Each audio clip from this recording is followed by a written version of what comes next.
এই মেয়েটি হাতে একটা কাগজ নিয়ে এসে বলে, বাবা আমাকে একটা প্লেন বানিয়ে দাও যেটা অনেক দূরে যাবে।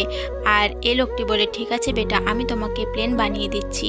বাবা প্লেন বানাচ্ছিল, তখন মেয়েটি আবারও বলে, বাবা এমন একটা প্লেন বানিয়ে দেবে যেটা অনেক দূরে যাবে। আর এই কথাটা শুনে লোকটি বলে, এমন প্লেন বানাবো যে সোজা আল্লাহর কাছে যাবে। আর এই কথাটি গরিব মেয়েটি শুনতে পেয়ে সেও হাতে একটা কাগজ নিয়ে এসে বলে, কাকু আমাকে একটা প্লেন বানিয়ে দাও যেটা আল্লাহর কাছে যায়। লোকটি বলে, ঠিক আছে বেটা, বানিয়ে দিচ্ছি। এরপর লোকটি কাগজ দিয়ে প্লেন বানিয়ে ওড়াতে যাবে, তখন মেয়েটি বলে, কাকু আমাকে দাও।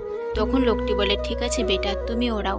তখন মেয়েটি বলে, না আমি ওড়াবো না, তোমার কাছে পেন আছে? তখন লোকটি পেন বার করে মেয়েটিকে দেয়।